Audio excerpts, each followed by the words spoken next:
The Future Radio. Hey, I'm your host, Brother Michael Imhotep. It is Thursday, December 10th, 2020, and we are live. Everybody's doing well today. This has been a very, very busy day, and we see there's a lot going in the news. We see that Trump has continued with his attempts to try to overthrow the will of the people and overthrow a lawful vote with more frivolous lawsuits. Okay, so we see that continuing. We're going to talk a little bit about that, and a couple of days ago we talked about the lawsuit dealing with Pennsylvania. So we're going to talk about that and a little bit about this one that Trump is trying to get before the U.S. Supreme Court. That's not going anywhere.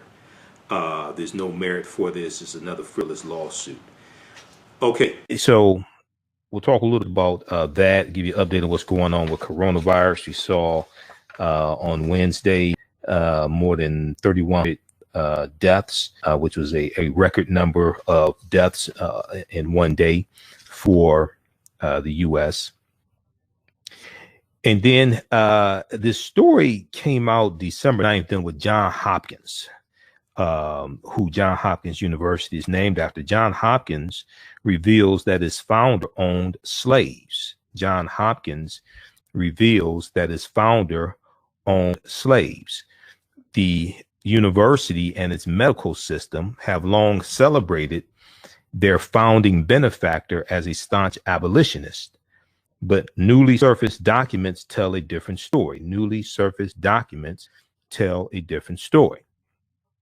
Okay, so we'll talk a little bit about that. There's a big article from the New York Times dealing with this. We posted this on our Facebook fan page, the African History Network, when it came out.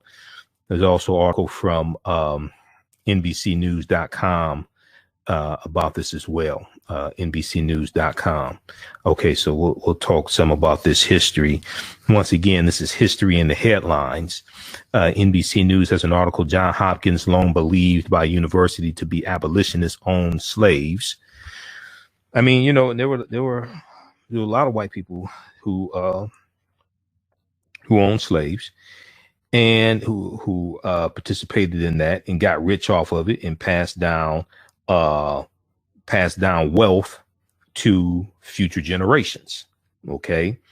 And, this deals with understanding racism as a system of advantage and privilege distributed based upon race. This deals with understanding racism as a system of advantage and privilege distributed based upon race. Okay. So then, we got the news today also that, actor Tiny Lister, best known as portraying Debo in the Friday movies, passed away today, age 62. Actor Tiny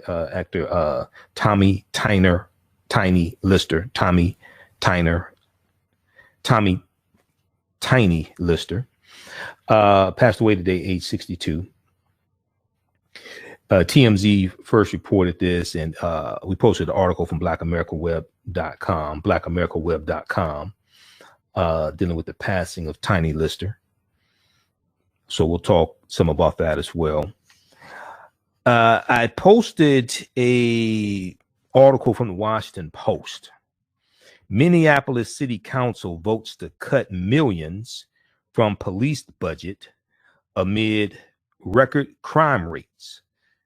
Minneapolis City Council votes to cut millions from police budget amid record crime rates. And this goes back to this past summer when you had the protests dealing with the killing of George Floyd and other unlawful killings, unjust killings of African Americans, and mass protests out in the street, rightfully so. Mass protests out in the street. And there was a vote that took place a few months ago where the Minneapolis, Minnesota City Council voted to dismantle the police department. And the mayor, who's a white male, the mayor was for reforming the police department, but not dismantling the police department. This gets into this whole debate over defund the police, things like that. You know, we've talked about that here on this show before. I told you defund the police. That's the wrong terminology. Okay, you have to understand messaging. I have a background in marketing. You have to understand messaging. A more accurate term would be reduce responsibilities and reallocate resources. Reduce responsibilities and reallocate resources. When you start talking about defund the police, that means a number of different things to different people. Well, what's going on right now in Minneapolis, Minnesota is it's not going too well. The Minneapolis City Council, which tried and failed to dismantle the police department in the wake of George Floyd's death, voted early Thursday to shift nearly $8 million from next year's police budget to other city services as part of an effort to, quote unquote, transform public safety in the city. Transform public safety in the city. The controversial plan was approved unanimously as part of the city's 2021 budget. But in a statement early Thursday, Mayor Frey praised the council for removing language that would have permanently shrunk the size of the force of the police force by about 130 officers in what he described as a defining moment for our city, a defining moment for our city. Council members who supported the quote unquote safety for all plan argued the city could no longer tolerate what they described as a broken system of policing and a department that has been resistant to reform Now there've been numerous problems with the Minneapolis Police Department. And sometimes in some extreme cases, you just have to totally dismantle a police department. That has happened also. That is true. Okay. But when you have a generic term like defund the police, people have to understand there are approximately 18,500 police departments all across the country. Approximately 18,500 police departments, approximately 800,000 police officers all across the country. Different size police departments, 30,000 plus in New York City, right around 2,000 here in Detroit, about somewhere around 16,000 in Chicago. Some police departments have 10, 20, 50 officers, depending upon the size of the city. So trying to take a cookie cutter approach all across the country, that's not going to work. If the police departments need to be adequately funded, not overfunded, adequately funded. And you also need funding for mental health facilities and education and prevention programs and housing, affordable housing. All of that is necessary. Okay. All of that is necessary. But I saw an article going back to November with Minneapolis, Minnesota, dealing with the rising crime rate. Okay, and so I knew that you're gonna have a really big problem with this. Okay, I posted this article on our Facebook fan page, the African History Network. This was early this morning. Okay, because I was up late after last night's show and I was editing video. This thing got 1,700 likes, 874 comments. But let's look at some here.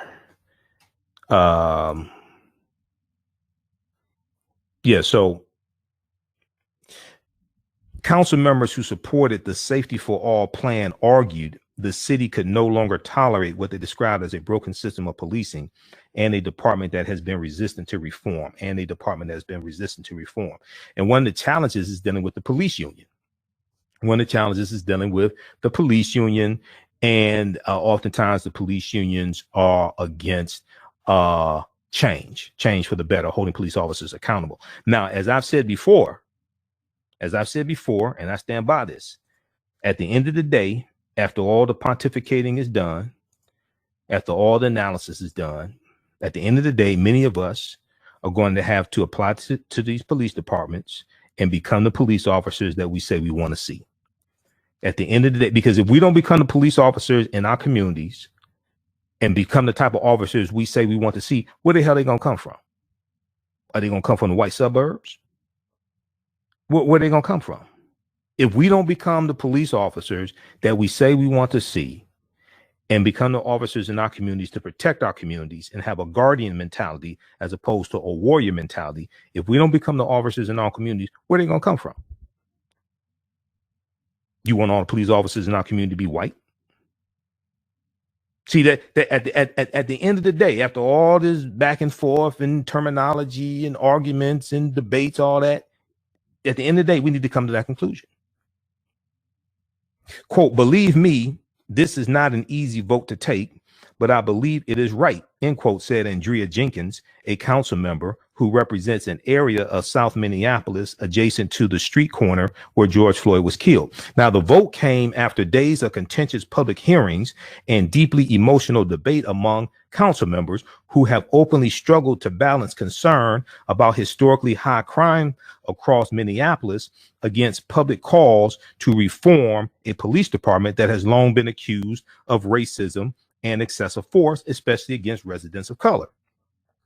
Now, the budget fight unfolded 6 months after George Floyd's death, which sparked worldwide protests and a national reckoning on issues of race, social justice, and policing. Race, social justice, and policing. And let me pull up this article here. Yeah, we have it here. So there was another back in November. There was an article that I saw from the Washington Post. Minneapolis violence surges as police officers leave department in droves. See, this is the other part of the story. Minneapolis violence surges as police officers leave department in droves. So that tells me that they have some openings in the Minneapolis Police Department. We need to fill those positions. We need to fill those positions. Okay. This is from November 13th, 2020. We're coming up on a break. Listen to the African History Network show right here on 910 a.m. the Superstation Future Radio. I'm Michael Imhotep. We'll be back in a few minutes.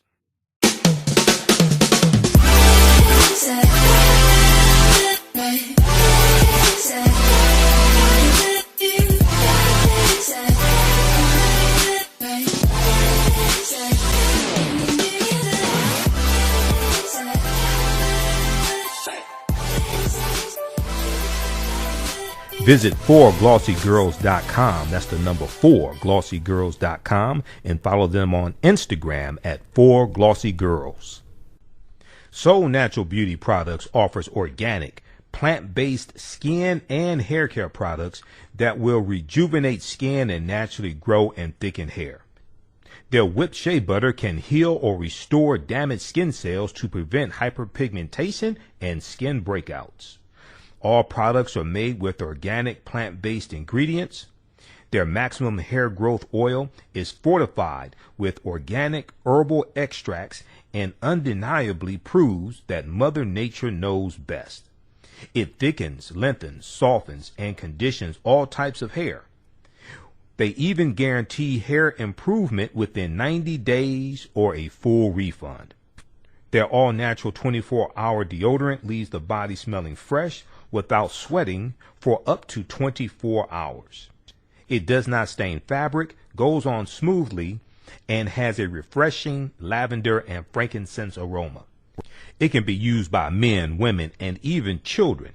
Place your order today at soulnaturalbeautyproducts.com. That's soulnaturalbeautyproducts.com, and follow them on Facebook at Soul Natural Beauty Products. Do you have an idea or business that requires app development or thinking of moving your IT resources to the cloud? We have post-paid and profit-sharing plans for unique ideas or profitable businesses. Who can take advantage of this unique program?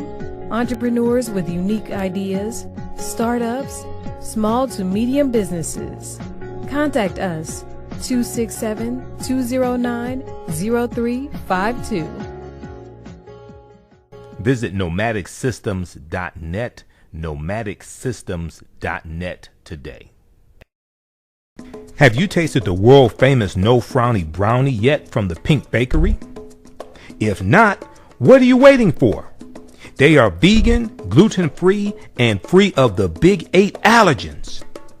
While eating their No Frowny brownies, the fabulous Miss Tabitha Brown said they were very good. Very good. And you know, if she says that, they are.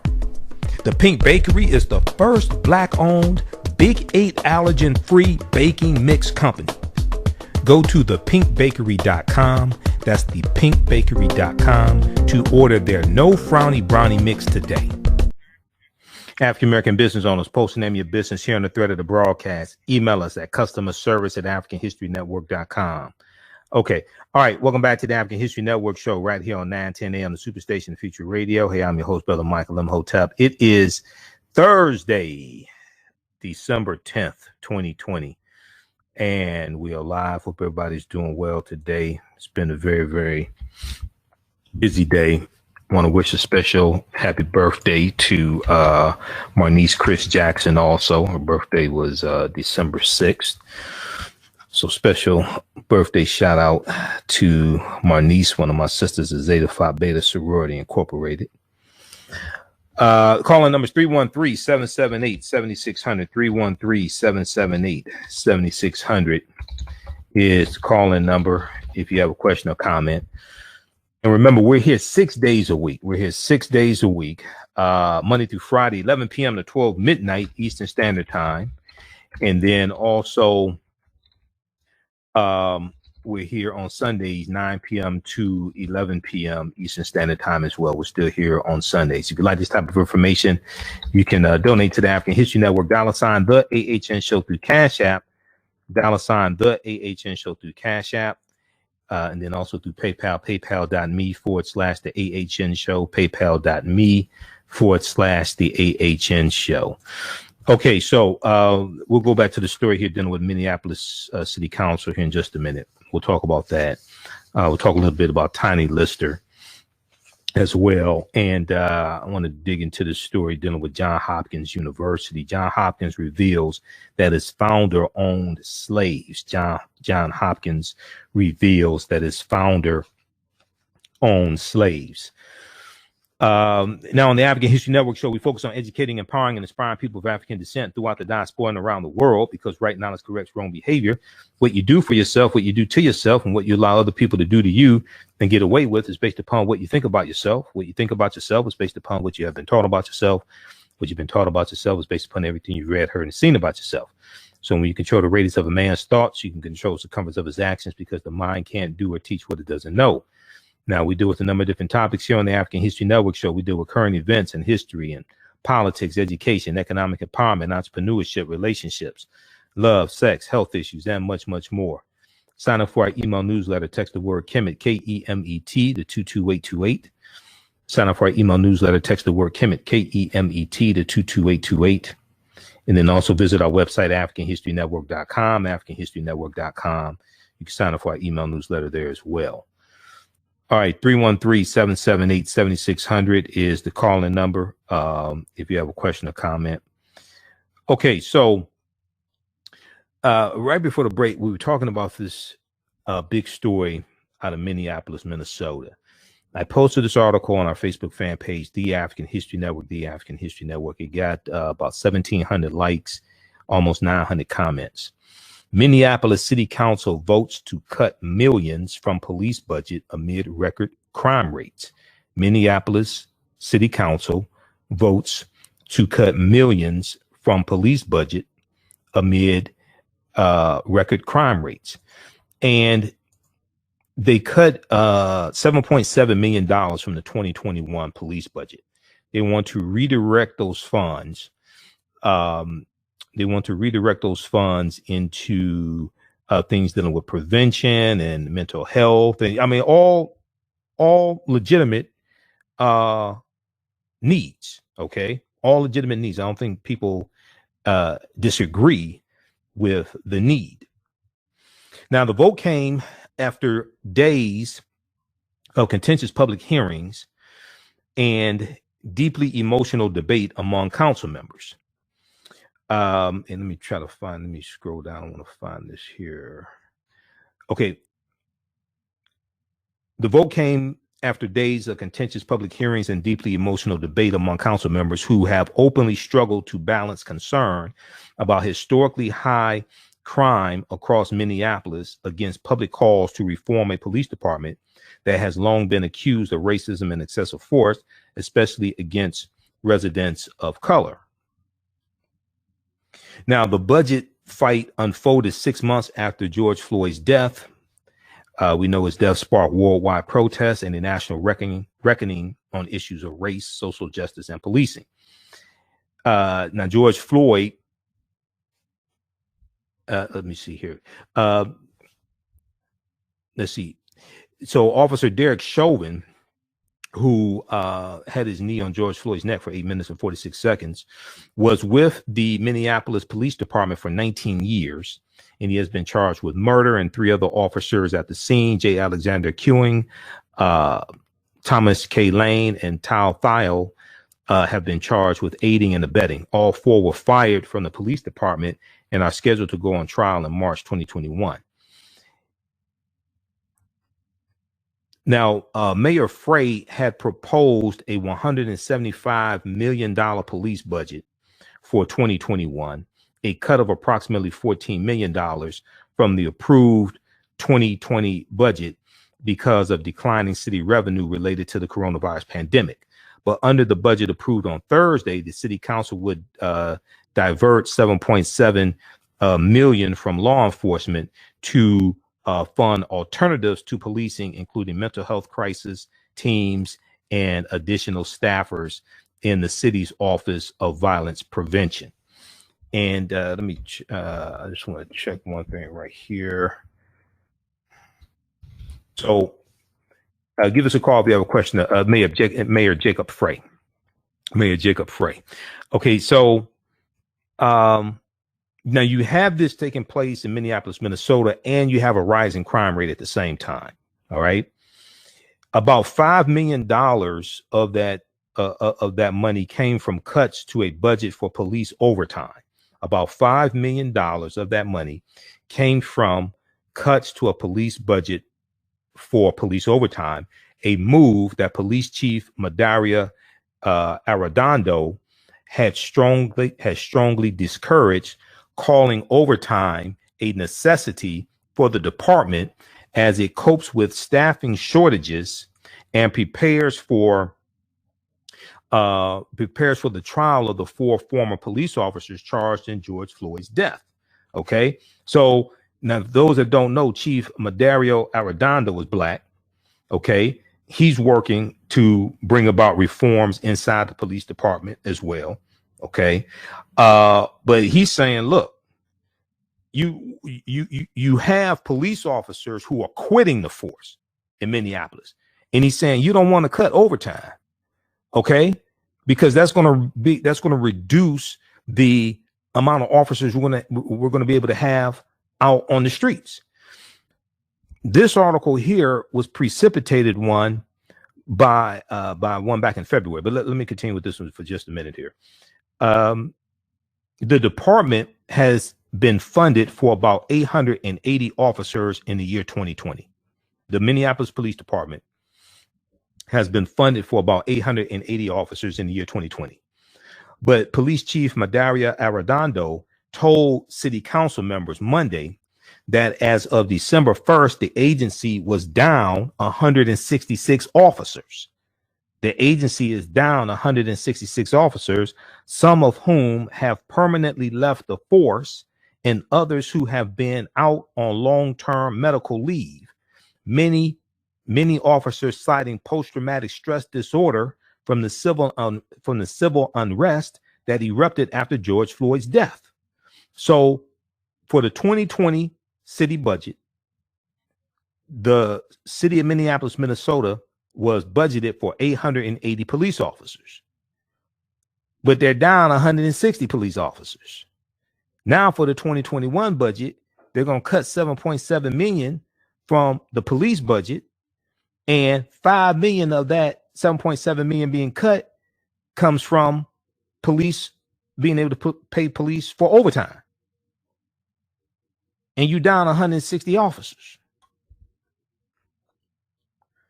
Sounds good on paper sometimes. I mean, this is the difference between slogans and like real life practical application. See, a lot of times this stuff sounds good on TV. A lot of times stuff sounds good on the hashtag. But as somebody's actually been involved in actually writing public policy for the city of Detroit, I'm talking about myself. I've actually been involved in writing public policy for the city of Detroit. When you actually get in there and actually have to do it, it's different than what you think is going to happen.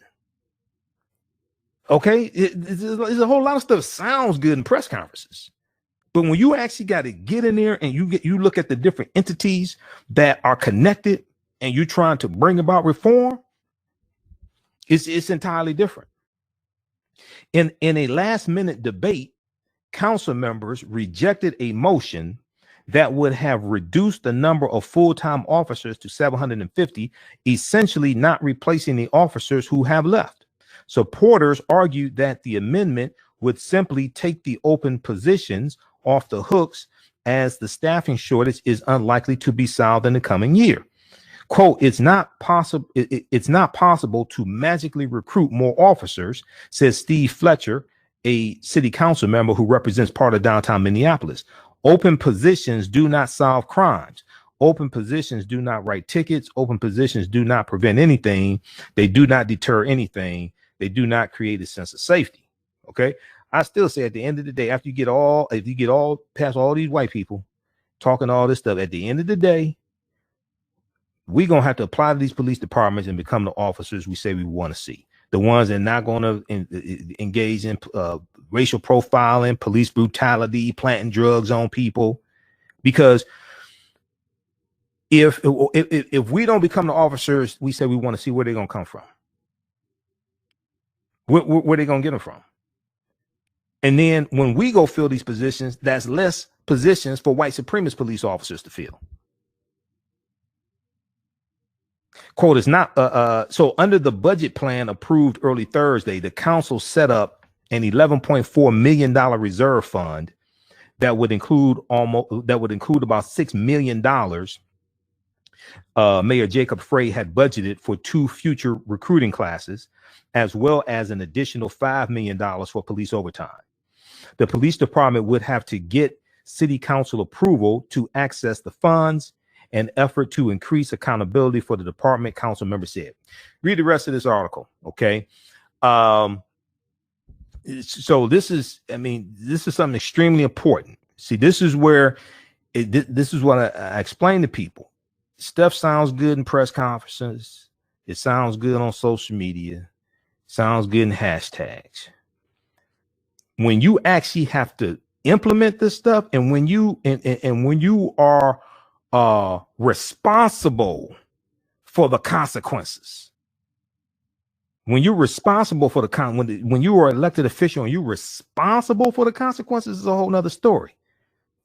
See, the activists ain't, when stuff go wrong, they're not looking for the activists. They're looking for the elected officials. When stuff go wrong, they're not outside the activist house protesting. They're outside the elected officials' house protesting. Minneapolis City Council votes to cut millions from police budget amid record crime rates. So this is from December 10th, 2020, Washington Post. There was a story the Washington Post had back in November. I saw it. I don't remember if I posted it or not, because I read so many articles a day. I monitor about 35 different news sources daily. So when you look at when you follow us on our Facebook fan page, the African History Network, you see a representation of just a fraction of the articles that I've read that day. Back in November 13th, 2020, Washington Post had an article, Minneapolis violence surges as police officers leave department in droves. Sounds like job openings to me. Minneapolis violence surges as police officers leave department in droves. The sound of gunfire has become so familiar across North Minneapolis that Kathy Spann, S-P-A-N-N, worries she has grown numb to it. Day and night, the bullets zip through this predominantly black neighborhood, hitting cars and homes and people. The scores of victims have included a 7-year-old boy wounded in a drive-by shooting, a woman who took a bullet that came through her living room wall while she was watching television with her family, and a 17-year-old girl shot in the head and killed. Now, some people say police officers don't prevent crimes. Well, they may not have prevented the crime. Say you had somebody who did a drive-by shooting. They may not have prevented that drive-by shooting. But when you get that person off the street, you prevent them from killing other people, regardless of race. Because when we look at gang-related violence, you go back and read the Bureau of Justice Statistics report dealing with homicides in the U.S. from 1980 to 2008. Page 12, table number 7, clearly tells you that 53% of gang-related murders from 1980 to 2008 were committed by white people. 53% of gang-related murders from 1980 to 2008 were committed by white people. It's a 36-page study. How do I know? Because I read the study. Bureau of Justice Statistics, bjs.gov, page 12, table number 7. 56% of gang-related murder victims. 56% of gang-related murder victims from 1980 to 2008 were white. But when you watch the evening news, you think gangs are only black, African Americans and Hispanics. No. So, okay, read this article here. We run out of time. But so some people say, because I saw an article from thegrio.com today.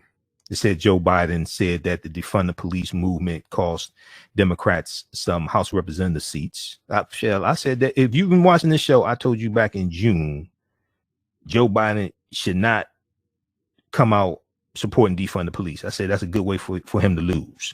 Okay. He supports rooting out systemic racism from policing to housing he supports rooting out systemic racism and policing.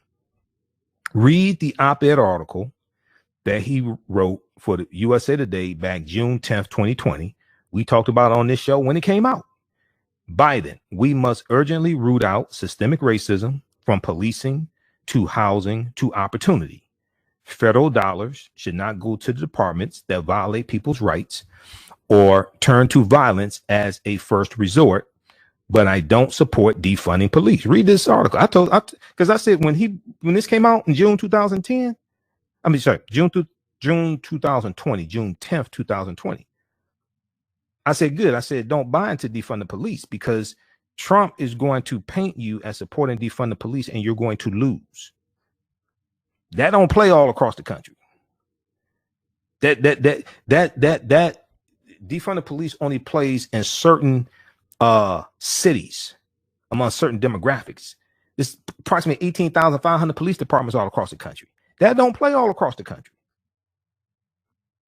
So he talks about the need to support mental health, all different types of things, and adequately support police departments.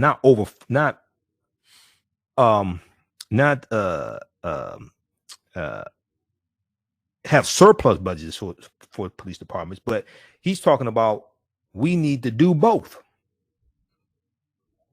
Totally agree with that. And hold police officers accountable, because the current administration has taken a hands-off approach to policing.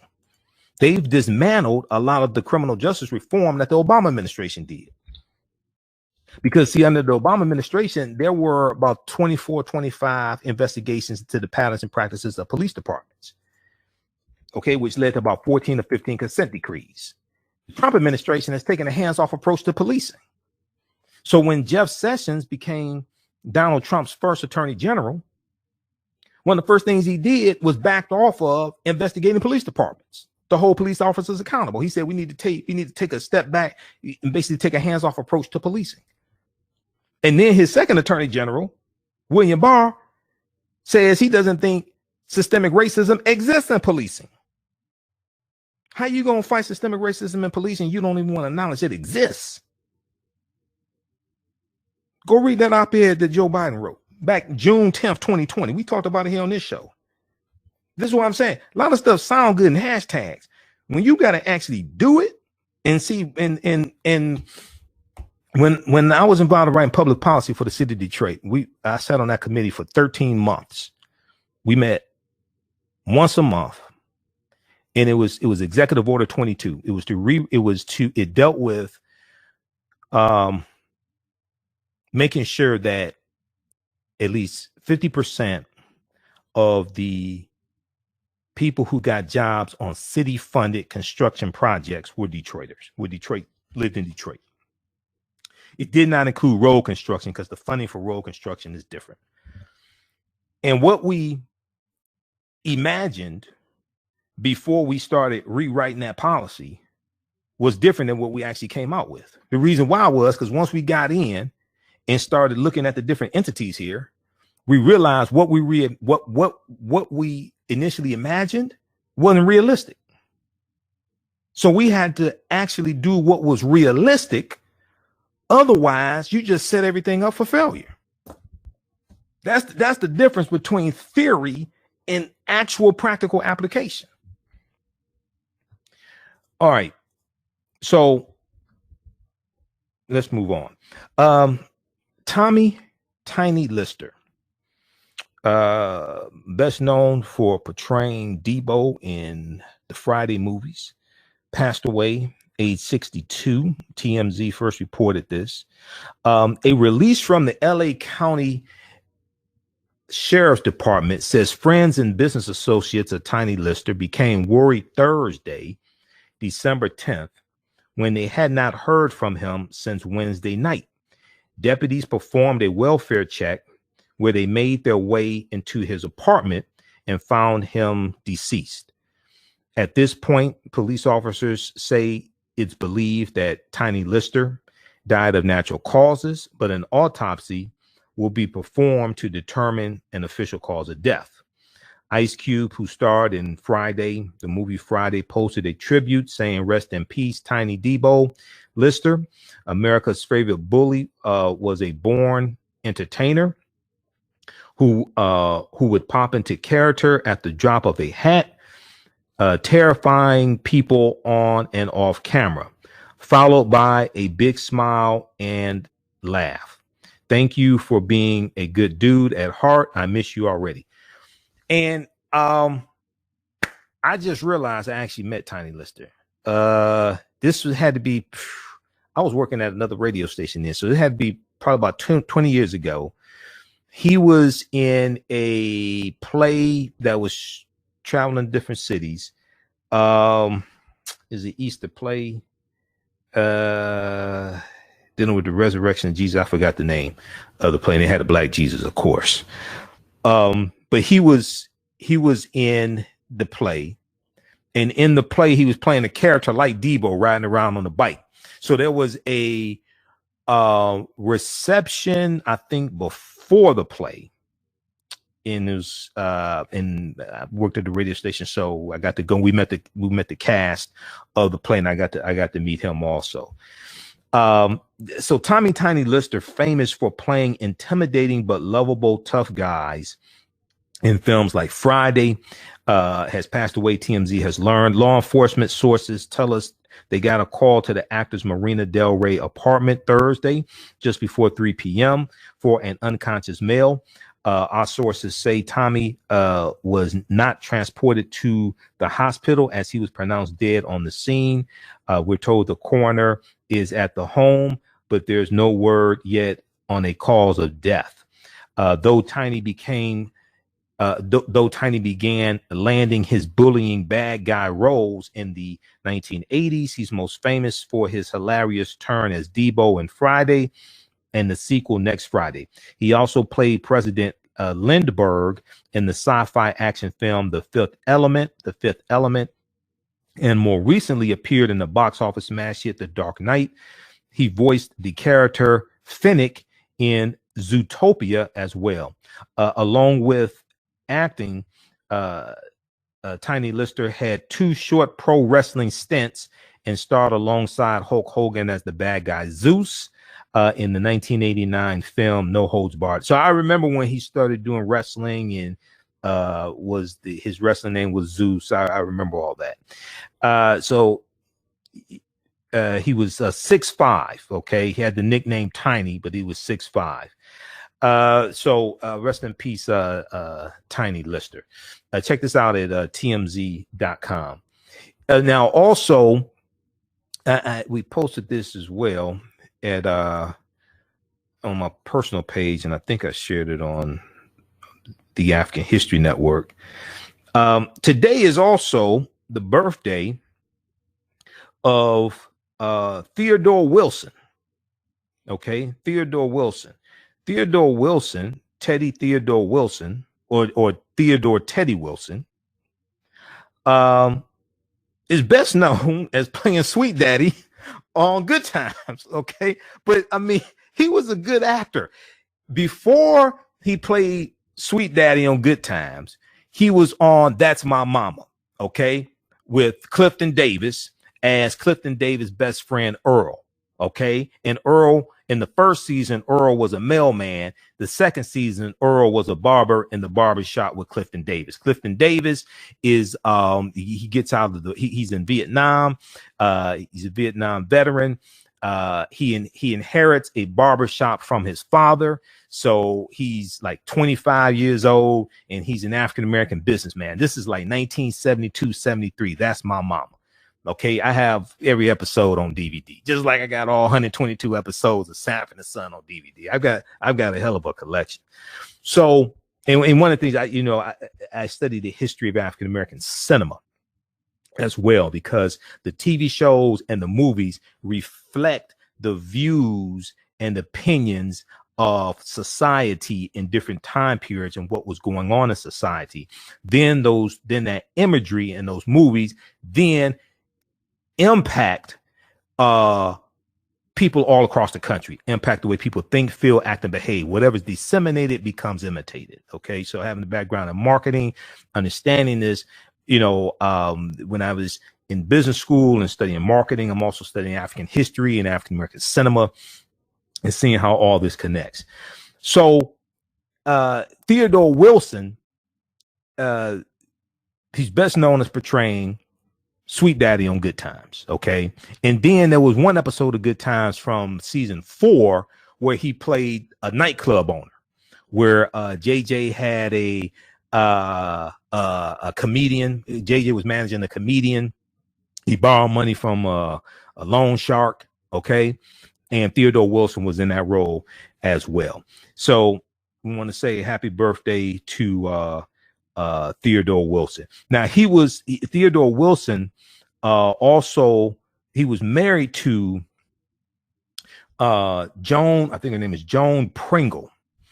Joan Pringle was an African-American female actress. The second season of That's My Mama, Joan Pringle portrayed Clifton Davis' sister, okay, on That's My Mama. The first season, it was Lynn Moody who portrayed his sister. The second season, it was Joan Pringle. I'm not sure how Theodore Wilson and Joan Pringle met. Maybe it was on the set of That's My Mama, but they end up being married. Now she goes on to co-star in a series on CBS called The White Shadow. The White Shadow, starring Ken Howard as a former Chicago Bulls basketball player. He injures his knee. He goes and becomes a basketball coach in an inner city high school named Carver High School. And he is a coach. It's a lot of African-American players, Hispanic players, and he becomes like a father figure to them. Okay. It was a TV show, lasted 5 seasons on CBS called The White Shadow, starring Ken Howard. Pretty good show. Kind of white paternalistic, white savior type show, but it was still good, especially for that period of time, late 70s, early 80s. Okay, so that's so happy birthday to Theodore Wilson. He was born in 1943, December 10th, 1943, passed away in 1991. All right. Let's see here. How's everybody doing? Do we have any calls, Shakita? Okay, everybody share this broadcasting on social media platforms. Invite your friends to tune in also. Okay, let's continue here. I want to go to this clip here. Cue that clip up from MSNBC. We're gonna go to that right here. Yeah, Joan Pringle. Yep, that's her name, Joan Pringle. That was a beautiful sister right there. And then Joan Pringle played the mother to Flex Alexander on One-on-One. Okay, One-on-One. With Flex Alexander and Kyla Pratt. And Flex is a friend of mine. He's one of my frat brothers, Phi Beta Sigma Fraternity Incorporated. So shout out to Flex Alexander and Shanice. I interviewed them back in 2016 on Roland Martin's radio show. I want to go to this clip here. This is from MSNBC. This deals with this lawsuit out of Pennsylvania. They got shut down by the U.S. Supreme Court. Let's go to this clip, Shakita. Supreme Court crushed Donald Trump, and I mean crushed him unanimously. All three of the Trump-appointed justices joined their 6 colleagues to deliver Donald Trump the most legally insulting possible response to a Trump lawsuit brought to the Supreme Court that itself was an insult to the intelligence of every member of the court. When Donald Trump was desperately rushing to fill Ruth Bader Ginsburg's seat on the Supreme Court, he said then that he needed that 9th justice in order to rule in his favor in election cases so that he could hold on to the presidency. We need 9 justices. You need that. With the unsolicited millions of ballots that they're sending, it's a scam. It's a hoax. Everybody knows that. And the Democrats know it better than anybody else.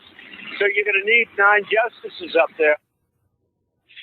You're going to need 9 justices up there, meaning he was going to need 9 justices up there to outlaw millions of mail-in ballots. That's what he was saying he was going to ask them to do, and he did.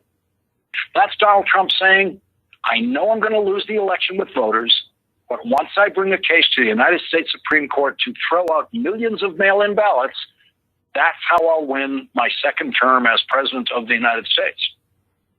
Donald Trump planned to do that. Donald Trump thought it was in the bag because he put 3 of those justices on the Supreme Court. Today, the United States Supreme Court refused to even hear or consider a case brought to invalidate millions of mail-in ballots in Pennsylvania. Donald Trump was expecting his United States Supreme Court to issue an historic opinion invalidating Pennsylvania's mail-in ballots, and instead, he got this piece of paper. I'm not sure if the light can show you this correctly, but it's this tiny little piece of print right here. That's the whole thing. But this is the Supreme Court's way of saying, you are out of your mind. It is an order from the Supreme Court. It does not have any justices' names attached as the authors of the order, which means it is a unanimous order of the United States Supreme Court. And it simply says the request to hear the case by the Supreme Court is denied. They don't even bother to give a reason for the denial because the case itself is so preposterous, so insulting to them that anyone would try to bring such a case to the Supreme Court. Denied. 2 hours before Supreme Court issued that denial to hear Donald Trump's case about Pennsylvania ballots, Donald Trump publicly called on the Supreme Court to save him. Let's see whether or not somebody has the courage, whether it's a legislator or legislatures, or whether it's a justice of the Supreme Court or a number of justices of the Supreme Court. Let's see if they have the courage to do what everybody in this country knows is right. Yeah, it was a number of the justices of the Supreme Court. It was all of them. And it turns out the Supreme Court did have the courage to do what everybody in the country knows is right. In fact, it didn't take any courage at all. It just took simple adherence to the most elementary legal principles, none of which Donald Trump understands. Donald Trump went out and stood at a microphone today, and with those words you just heard him say, he insulted the United States Supreme Court by publicly asking the justices to corrupt themselves for him, and then they insulted him right back by doing the right thing and doing it in one sentence. And this insult exchange between Donald Trump and the Supreme Court, including the Supreme Court justices who Donald Trump thinks he owns, occurred on Safe Harbor Day. Happy Safe Harbor Day. It's not a day we usually notice, but it is a date set in 19th century federal law that says that all states that have certified their election results 6 days before the Electoral College meets cannot have those election results overturned by Congress when the Electoral College presents its results to Congress in January. In other words, pause right there, Biden's Shakita. election as president. Pause right there. Okay. All right. We're out of time here. We're going to continue for a few more minutes on our social media platforms, the African History Network on Facebook, Michael Imhotep on YouTube. Remember, right now it's correct wrong behavior. It's not over till we win Wakanda forever. Stay tuned for Greg Davis. We'll talk to you tomorrow. Peace. Stand by, everybody.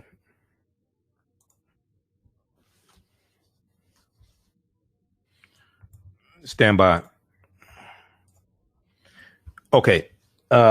So check that out from Lawrence O'Donnell. That was from December 8th, 2020. Lawrence O'Donnell, The Last Word, MSNBC. How's everybody doing?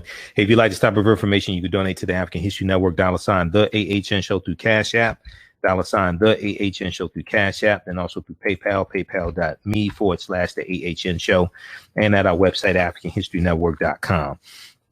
Okay, so Pennsylvania fires back at Trump's long shot election lawsuit. Pennsylvania's attorney general has filed the state's response to a lawsuit Texas has brought to the U.S. Supreme Court that seeks to overturn President Trump's election loss. Quote, the state of Texas. So we talked about this lawsuit from Texas a couple nights ago. The state of Texas has now added its voice to the cacophony of bogus claims, okay, to the cacophony of bogus claims. Attorney General Josh Shapiro of the state of Texas wrote in Pennsylvania's brief, quote, Texas seeks to invalidate elections in 4 states for yielding results with which it disagrees. Texas seeks to invalidate elections in 4 states for yielding results with which it disagrees. Texas is suing the state of Pennsylvania and 3 other battleground states President-elect Joe Biden won: Georgia, Michigan, where I am, and Wisconsin. Okay, and all these cities got major cities with a large African-American population. Okay, Pennsylvania has Philadelphia and Pittsburgh. Georgia has Atlanta. Michigan has Detroit. Wisconsin has Milwaukee. Is that a coincidence? Is that a coincidence? Now, Donald Trump on Wednesday, June 9th, moved to join the lawsuit, and 17 states, all with Republican attorney generals, filed friend of the court briefings in support of it. Trump held a lunch at the White House today, December 10th, with several of those attorney generals. In Pennsylvania's briefing, Pennsylvania Attorney General Josh Shapiro urges the Supreme Court to reject, quote, this seditious abuse of the judicial process. This seditious abuse of the judicial process, and to send a clear and unmistakable signal that such abuse must never be replicated. And to send a clear and unmistakable signal that such abuse must never be replicated. Legal experts, liberal and conservative alike, say the Texas lawsuit is a long shot. It has no merit. Quote, this case is hopeless, said Tom Goldstein, a Supreme Court expert. Texas has no right to bring a lawsuit over election procedures in other states. Texas has no right to bring a lawsuit over election procedures in other states. And in any event, the justices will think that this case, like all others, should be brought first in the lower courts, not just in front of them first. At a Hanukkah party at the White House Wednesday night, Donald Trump falsely claimed to the crowd, quote, we're going to win this election. And he's still high on those steroids they gave him when he had coronavirus. Okay. And he's conning all these dumbasses to keep donating money to him. He's raised $250 million since November 3rd to pay attorneys to fight these lawsuits. These are some of the dumbest people. Okay. Now, U.S. breaks record with over 3,100 COVID-19 deaths in a single day. The Thursday evening, December 10th, critical FDA panel vote comes at as the coronavirus crisis is reaching new heights all across the country.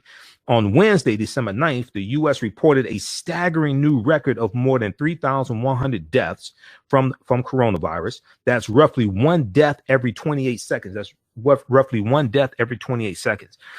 The U.S. has also reported a record 222,994 new cases on Wednesday, December 9th. That's a record number of new cases in one day, 222,994. And more than 3,100 deaths in one day. Hospitalizations continue to set new records every day, with 106,668 patients receiving care across the country, according to the COVID Tracking Project. In all, the U.S. has reported more than 15.4 million cases and has surpassed 290,000 deaths. Okay, it reached 15 million cases in 5 days. They added 1 million cases in 5 days. That's how fast the infection is spreading. And Donald Trump is basically doing nothing, just hoping that a vaccine gets approved. But a vaccine is not a silver bullet. One, you have to convince people to take it. You need, from my understanding, you need at least probably 70% of the U.S. population to take it for it to really be effective. One. Two, it's not clear if you are vaccinated, if you can still pass it to other people, because most of the vaccinations, it doesn't keep you from getting coronavirus. It will keep you from having symptoms, so you won't get sick. Okay. So most of these vaccinations, if you're vaccinated, you can still get coronavirus, but you won't have symptoms. You won't get sick. But it's not clear that you won't pass it to other people. It's not clear that you won't pass it to other people. So you could get vaccinated and still possibly pass it to other people. It's not clear now whether or not, you can still pass it to other people, even if you're vaccinated. Okay. Which means that people are still going to have to wear the masks and practice social distancing for the foreseeable future. Okay. So check out the updates from NBC News dealing with coronavirus, and also the updates from the Washington Post as well. Washington Post has really good live updates dealing with coronavirus. And we look here, we'll post a link here. U.S. death record. U.S. sets death record again as FDA advisors recommend Pfizer BioNTech vaccine. This is December 10th, 2020. For the second day in a row, the United States has reported a record number of COVID-19 deaths, topping even the worst days of the spring surge. The back-to-back records are dark reminders that even as vaccines appear to hurtle toward approval, the country is still far from the pandemic's end. The country is still far from the pandemic's end. By Thursday evening, December 10th, the daily U.S. toll topped 3,300. Okay. By Thursday evening, the daily U.S. toll of deaths from COVID-19 topped 3,300. It was on Wednesday, a record number of 3,140 people died of COVID-19 in one day. That record was broken on Thursday, where you had 3,300 people who died.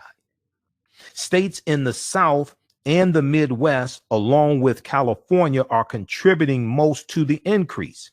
The steadily rising fatality numbers also come after weeks of soaring levels of infection and coronavirus patients in need of hospitalization. Public health experts anticipate that the country will soon exceed the week's death milestones nearly every day in the coming 2 or 3 months. As we talked about on our Wednesday show, Wednesday, December 9th, we're starting to see the impact of the Thanksgiving Day travelers. Okay. And there was a piece from NBC News dealing with that. Let me see if I can find that from Wednesday. I think it was Wednesday. Yeah. Post-Thanksgiving Day surge arrives. Post-Thanksgiving Day surge arrives as U.S. breaks daily coronavirus record. This is from Wednesday, December 9th. Remember, leading up to Thanksgiving, I told people don't travel because I told you what was going to happen. The much feared surge that public health officials had predicted from travel and gatherings over Thanksgiving appears to have arrived. The U.S. reported a record high of 222,211 new cases on Tuesday, December 8th. Marking the fifth day in the last week that single day counts have risen above 200,000. Okay, so the chickens are coming home to roost. Or maybe we could say the turkeys, because it was Thanksgiving. The turkeys are coming home to roost. Okay, so check this out. We'll post a link here to the Washington Post. And then let me see, there was one article I saw here. I'm looking at the live updates from the Washington Post. There was one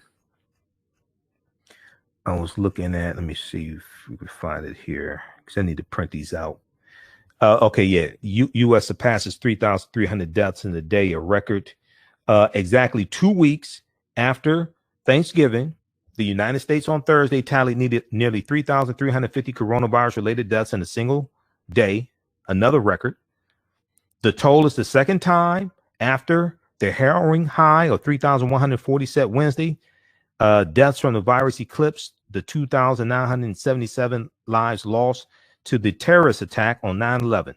Public health experts anticipate that the country will soon exceed that milestone nearly daily in the coming 2 to 3 months. The national 7-day average for daily deaths is 2,360, a pandemic record. Also on Thursday, California and Nevada reported records for daily death tolls from the pandemic, while California was one of the 9 states that recorded a high for the state's 7-day average of daily death counts. In 37 states, deaths over the past week related to the virus rose from the week before. Meanwhile, the national infection count has topped the 200,000 mark 7 of the past 9 days, when the nation first reached that milestone. Thursday's reported case count was nearly 220,000. So check this out also from Washington Post. We're going to post a link here on the thread of the broadcast. Okay, let's continue here. Let me see. So we got this one here. Also check out this article from NBCnews.com. We talked about it briefly here when we did this news roundup segment.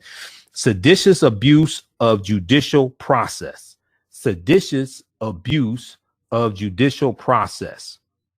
States fire back at Texas Supreme Court election challenge. States fire back at Texas Supreme Court election challenge.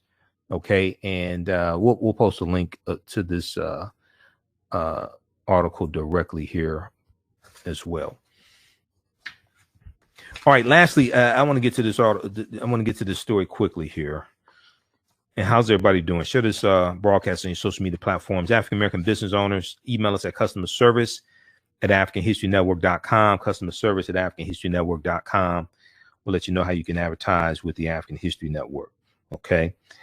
Johns Hopkins University reveals that its founder owned slaves. Johns Hopkins University reveals that its founder owned slaves.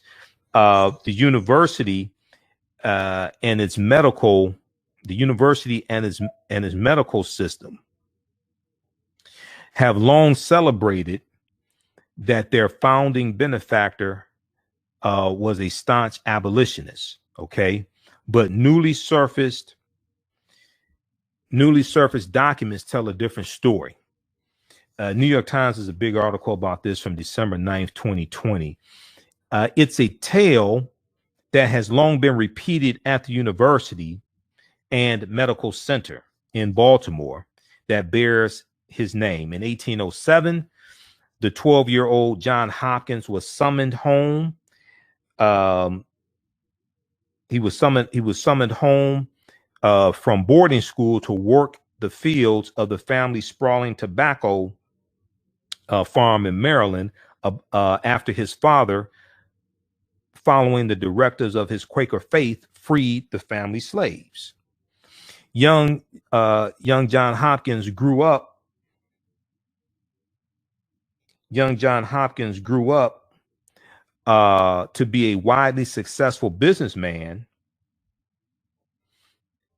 and as the story goes, a committed abolitionist. And on his death in 1873, he left $7 million, the largest philanthropic bequest in American history at the time, to found the nation's first research university, along with a hospital that would serve the city's poor without regard to sex, age, or color. Now, John Hopkins' Quaker rectitude has been a touchstone for the institution he founded. But an important part of that origin story, it turns out, is untrue. On Wednesday, December 9th, Johns Hopkins University released new research revealing that there were enslaved people in its founding benefactor's household as late as 1850, as late as 1850.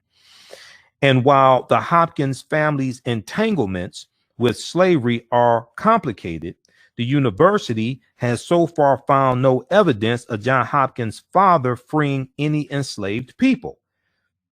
The university has so far found no evidence of Johns Hopkins' father freeing any enslaved people.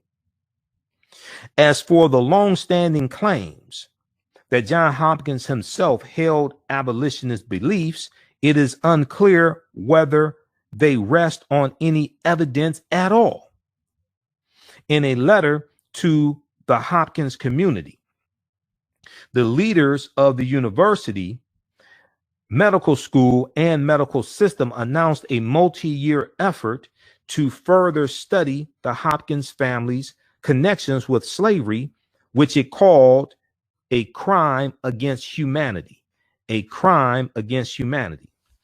The revelation about Johns Hopkins, the leader said, quote, calls to mind not only the darkest chapters in the history of our country and our city, but also the complex history of our institutions since then and the legacies of racism and inequity we are working together to confront.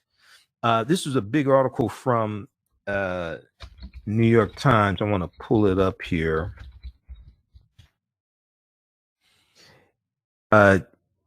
Johns Hopkins reveals that his founder owned slaves. This is written by Jennifer Schuessler. Jennifer Schuessler, Schuessler. All right, now, and also they have excerpts from an 1850 census record showing 4 unnamed slave inhabitants in the household of Johns Hopkins. Now, in recent years, a growing number of universities have confronted their historical entanglements with slavery. Many, sometimes in response to student activism, have renamed buildings or removed statues of slaveholders or created prominent memorials to enslaved people who built and served the campus. Johns Hopkins University, founded after the Civil War by its supposedly anti-slavery benefactor, might seem to have largely sidestepped that reckoning, even as it increasingly acknowledged how the university, which did not admit its first African-American graduate until 1945, Johns Hopkins University did not admit its first African-American undergraduate until 1945, okay? Even as it increasingly acknowledged how the university has been shaped by Jim Crow and racism. By last spring, a researcher But last spring, a researcher at the Maryland State Archives became aware of an 1850 census record listing 4 enslaved African people in the household of a man named Johns Hopkins, and contacted the university. Its president, Ronald J. Daniels, asked Martha S. Jones, a history professor, to investigate the matter as part of a broader exploration of the university's history of discrimination. A broader exploration of the university's history of discrimination, announced in July 2020 in the aftermath of the George Floyd protests. In an interview, Mr. Daniels said the news of Johns Hopkins slaveholding was, quote, obviously extremely painful, end quote, but he added that it was important to tell the full story of the man, citing the university's motto, "The truth will set you free." Mr. Daniels said, "You want your origin story to be more than mythical. For an origin story to be foundational and durable, it also has to be true. How the news will land at the university or in Baltimore more broadly, a majority African-American city with which the university has often had fraught relations, remains to be unseen." But Mr. Daniels said he hoped that, quote unquote, unflinching introspection, okay? He hoped unflinching introspection and transparent disclosure would create a stronger foundation for our relationship. Asked if he imagined the university's name might be challenged, he said that while it was important to fully acknowledge Johns Hopkins slave holding, the institution was not defined by it. Okay. Quote, over the course of our almost 150 years of history, there's been lots of scope for choice in the way in which we charted our mission and the way in which we've taken the best from the bequest we received, end quote, he said. Okay. Few personal papers of Hopkins and his family survive. To begin fleshing out the story of the Hopkins family and slavery, Professor Jones worked with Allison Saylor, Seyler, the program manager of an existing Hopkins history project at the university's library, to dig into legal, census, and other records. In addition to the 1850 record, the researchers found an 1840 census entry showing 1 enslaved person in the Hopkins household. In addition to the 1850 record, the researchers found an 1840 census entry showing 1 enslaved person in the Hopkins household. The 1860 census does not list enslaved people in his household.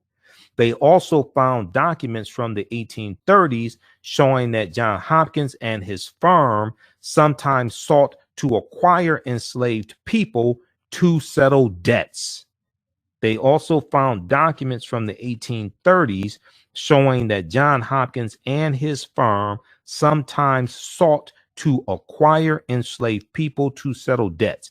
But Professor Jones, whose scholarship focuses on Black political activism in the 19th century, in 19th century America, also looked at just how the university came to tell a rosy and, it appears, erroneous story about Johns Hopkins to begin with. She said, quote, the story of Hopkins' forebears having freed enslaved people of Hopkins as an abolitionist suited us as an institution, she said. Okay, so read the rest of this article here from the New York Times. Johns Hopkins reveals that its founder owned slaves. Johns Hopkins reveals that its founder owned slaves. This is from December 9th, 2020 by Jennifer Schuessler for the New York Times. Check this out. All right. Hey, if you like this type of information, you can donate to the African History Network, $ the AHN Show through Cash App, $ the AHN Show through Cash App, then also through PayPal, paypal.me/the AHN Show. So this definitely helps support us, helps us keep doing the research, stay on the air, keep broadcasting. We're here 6 days a week as opposed to 1 day a week. As of October 12th, We're here Monday through Friday, 11 p.m. to 12 midnight Eastern Standard Time. And then we're still here Sundays, 9 p.m. to 11 p.m. Eastern Standard Time as well. Okay. Follow us on our Facebook fan page, The African History Network, The African History Network. Turn on notifications so you know when we go live. Follow us on our YouTube channel, Michael Imhotep, IMHOTEP. Turn on notifications so you know when we go live there as well. All of my DVD lectures are available at our website, AfricanHistoryNetwork.com, AfricanHistoryNetwork.com. And we have bundle packs there also. We have the 8 DVD bundle pack, The Africans Who Were Here Before Columbus, The Africans Who Were Here Before Columbus. It includes a double lecture I did with Dr. David Imhotep, who wrote the book, The First Americans Were Africans, Documented Evidence.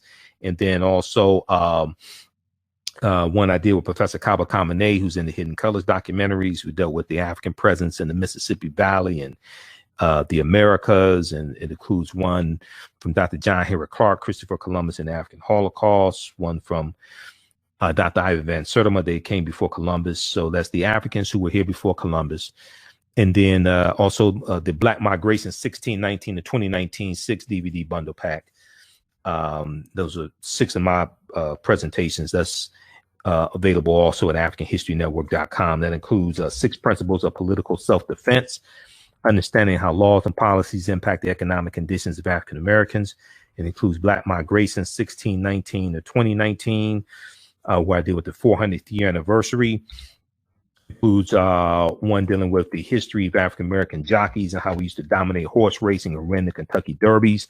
First Kentucky Derby was ran in 1875. It was won by a 19-year-old African American man named Oliver Lewis. And we got pushed out of horse racing. There was an organized effort to push us out of horse racing. Okay, so that's all available at AfricanHistoryNetwork.com. That's all available at AfricanHistoryNetwork.com. All right, look, hey, we have to get out of here. Remember the African History Network. We focus on educating, empowering, and inspiring people of African descent throughout the diaspora and around the world, because right now it's correct wrong behavior. It's not over till we win. Wakanda forever. Talk to you next time. Peace.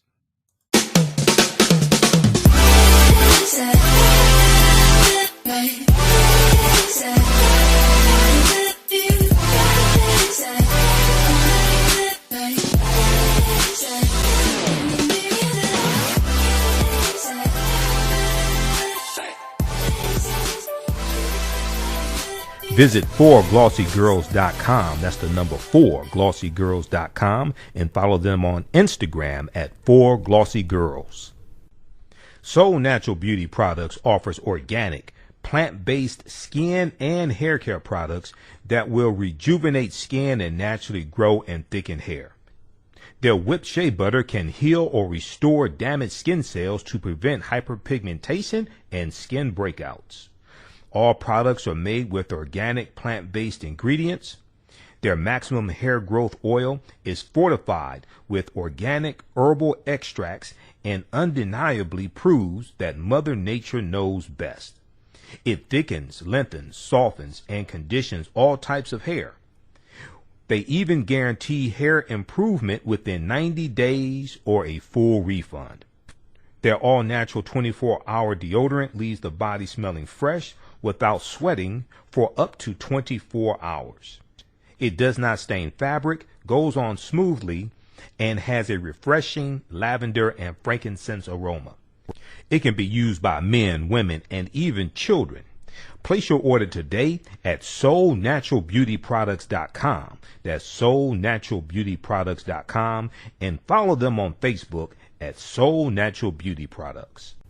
For 25 years, the Black History 101 Mobile Museum has carried on the rich legacy of the Black Museum movement in America by showcasing original artifacts of the Black experience at colleges, universities, K-12 schools, corporations, libraries, conferences, and cultural events, making it the most traversed Black History mobile exhibit in American history.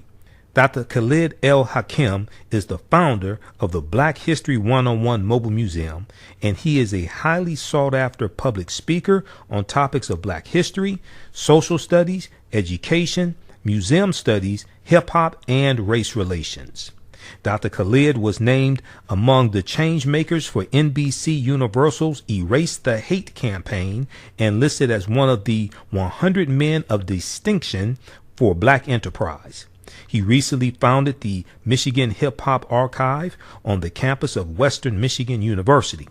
The Black History 101 Mobile Museum is currently scheduling in-person and virtual exhibits nationwide.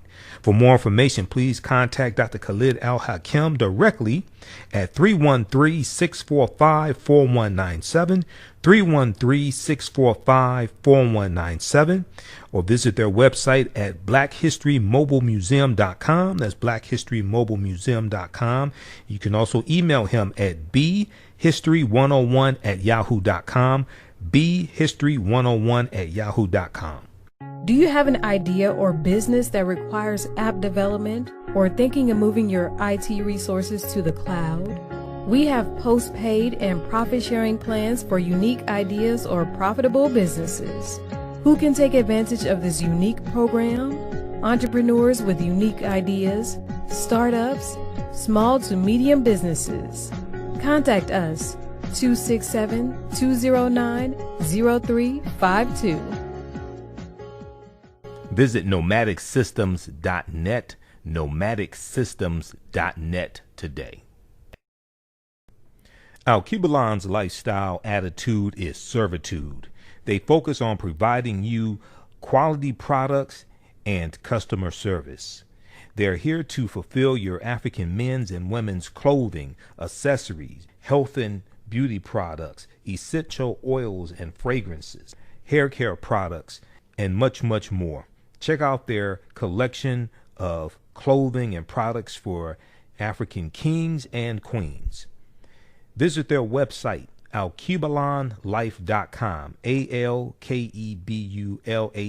alkebalanlife.com. They look forward to